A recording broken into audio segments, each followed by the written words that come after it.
So here we are. The quintessential celebration in the church year. Focal point in the life of every Christian. The day that gives us hope as we contemplate all our future dreams and plans, especially our eternal ones. This is the day we remember that nothing and no one is stronger than our God. Even death can't hold him.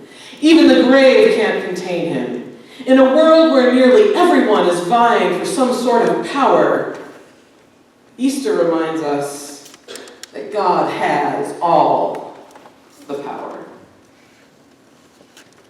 Now I can stop right there and sit down. And we could sound all the trumpets and sing all the hallelujahs and shout the rallying cry, Christ is risen! He is risen indeed. I knew you wouldn't fail me. Or we could take just a moment to consider whether the unopposable physical power that brought Jesus out of the tomb is the real power of Easter. On this day, we are so used to celebrating that he arose, that he conquered, that he was victorious. And all of these things are surely wonderful. But are they the real power of Easter? This morning I'd like to key in on an often overlooked detail in the Easter story from the Gospel of John. Mary has discovered the empty tomb, raised the alarm with the disciples, and after Peter and John have inspected the grave and found only the burial cloth, she has stayed behind after they have gone, weeping. Then as she turns to leave, she sees someone whom she doesn't recognize, and he asks her why she's crying. Thinking he's the gardener, Mary says, Sir, if you have taken him away, tell me, where have you put him?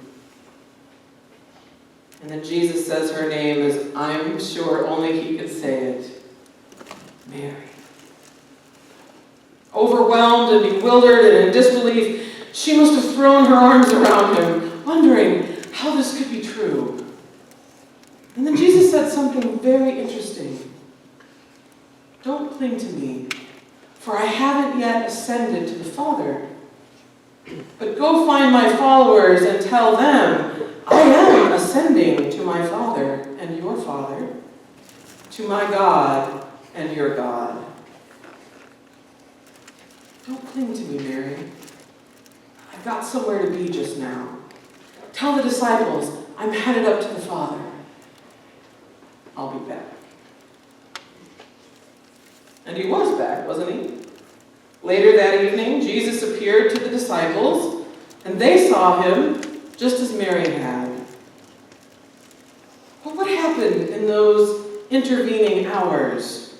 What happened after Jesus sent Mary on her missionary journey to the disciples, but before he appeared to them personally? Well, if he did what he said he was going to do, he ascended to the Father. The question is, why? Why? I believe the answer is in the book of Revelation.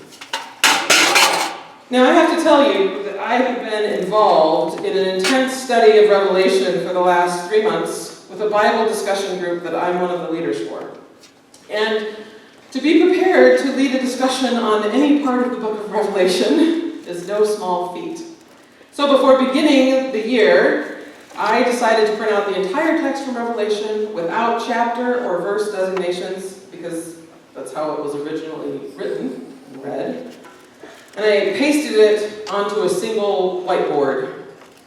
And then, using many of the study tools I picked up along the way to completing my bachelor's degree in creative writing, I started looking for literary connections in the text.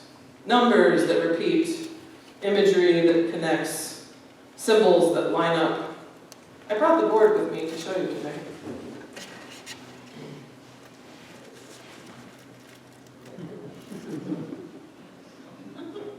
I guess this is my version of adult coloring. But this is Revelation. And I actually feel like this is just scratching the surface of the literary connections and their meaning in the text. What I learned, what I have discovered, is that for every answer you find in Revelation, you uncover at least 3 more questions. So there are endless opportunities for study, and maybe we'll even get around to studying it sometime here.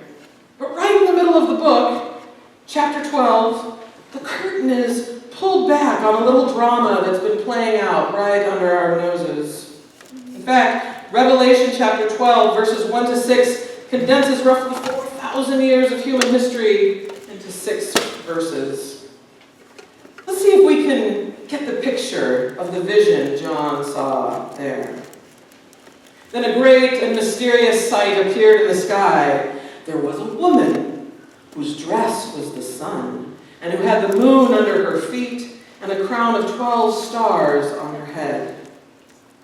She was soon to give birth, and the pains and suffering of childbirth made her cry out.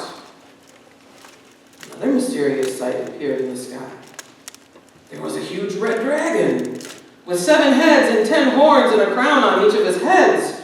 With his tail he dragged a third of the stars out of the sky and threw them down to the earth. He stood in front of the woman in order to devour her child as soon as it was born. And she brought forth a male child, one who was destined to rule all the nations with a rod of iron. And her child was snatched up to God and to his throne. And the woman fled to the desert, to a place God had prepared for her, where she will be taken care of for 1,260 days. So we have 4 main players pictured here. A woman, a dragon, a male child, and God. He's the easy one, right? We don't need to identify who he is. God in his throne. We know who that is. So let's start with the male child. Who is the male child? Jesus, right? You see that capital C there provided in the text? That gives you a clue. The one who would rule all nations with a rod of iron. That's Christ.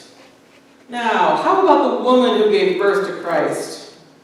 We might be tempted to say that's Mary, but remember, these 6 verses are condensing 4,000 years of human history into a single paragraph.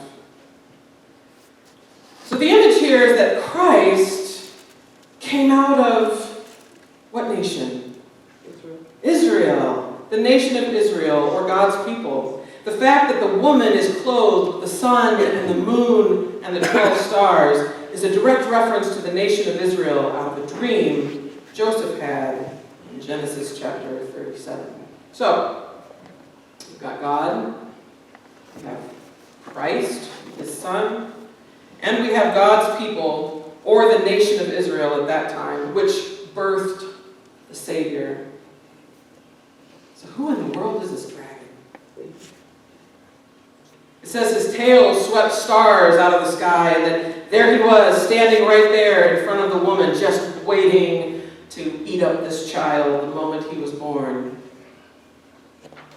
Who's out to destroy Christ? Satan. So you didn't even need to read on.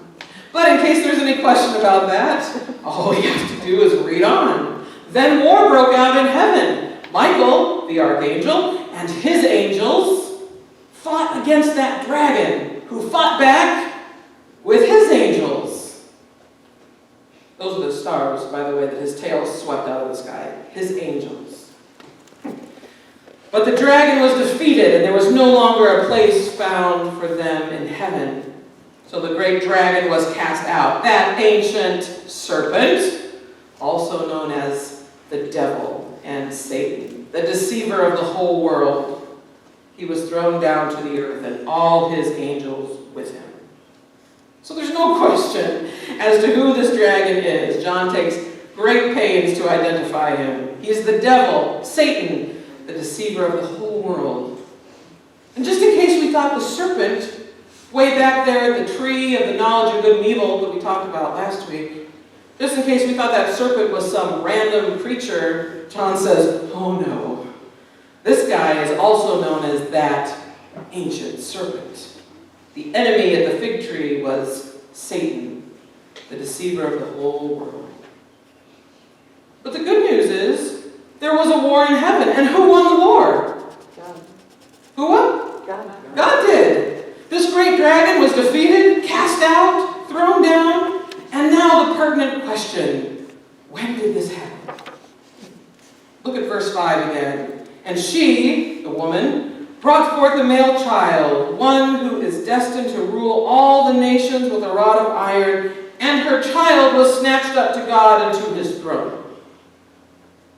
What's another word for being taken up to God?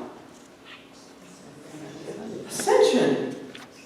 And when did Jesus first ascend to the Father after his birth? Apparently, on Easter Sunday. Mary, don't cling to me. I must ascend to the Father. And then listen to the song of triumph sung at the end of this war. Then I heard a loud voice in heaven saying, now God's salvation has come. Now God has shown his power as king. Now his Messiah has shown his authority.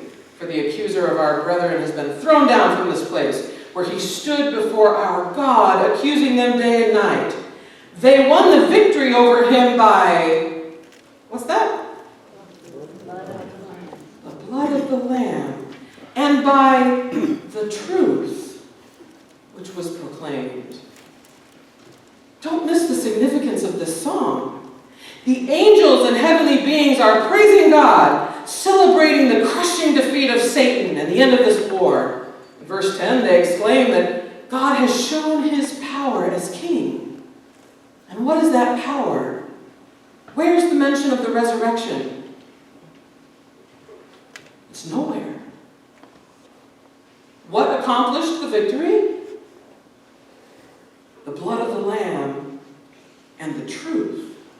The real power of God, the power that won the war over sin and Satan, is not in his life, it's in his death. Those angels and heavenly beings sang about the truth that ended the war. The truth that had come as a result of the sacrifice of the Lamb. It was the lies of Satan, the enemy, that had started the war up in heaven.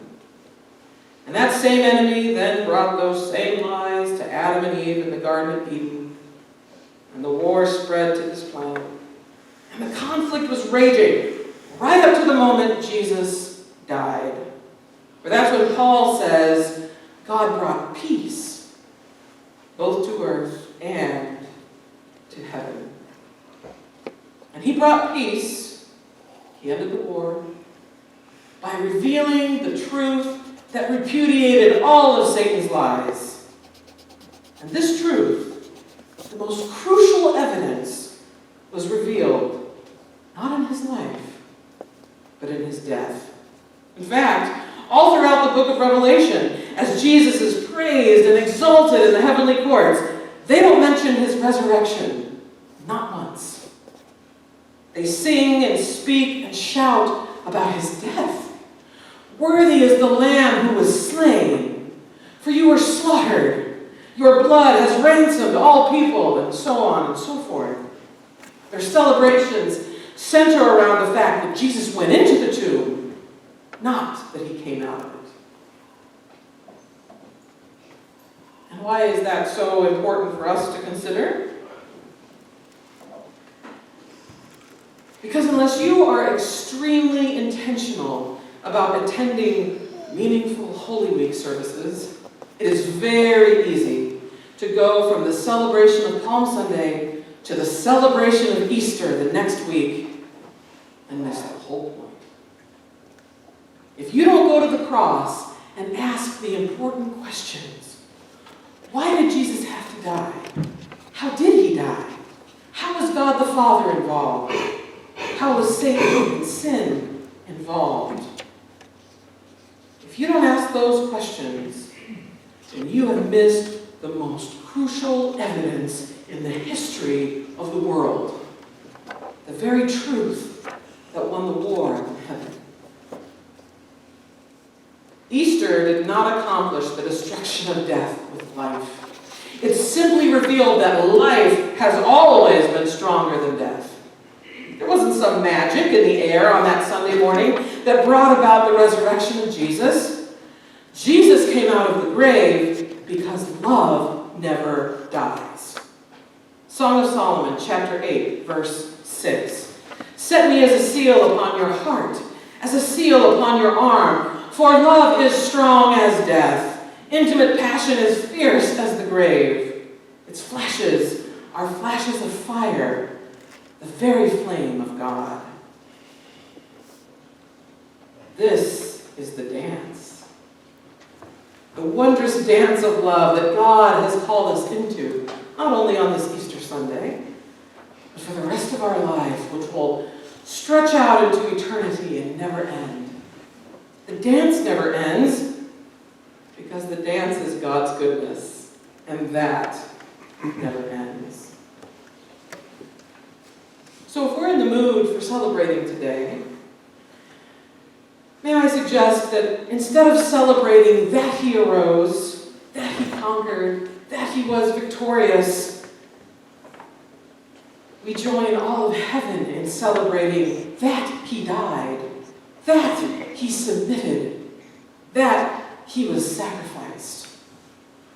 Instead of celebrating Christ's physical power, let's celebrate the power of his character, his commitment to telling the truth, his commitment to giving us the freedom to choose, his commitment to loving us. For that is the character of our God, that he presents truth in love, while leaving his intelligent creatures free to choose. Oh, I better say that again. Because it really is the essence of the character of our God. He always presents the truth in love, while leaving his intelligent creatures free to make their own choice. That's the real power of the resurrection and the life. It's the power of his character. That's the real power of Easter. The good news about the kind of person he is. That's what won the war. The truth about God's self-sacrificing, never-ending, all-powerful love. That's the good news of Easter. In fact, that's the only good news there is.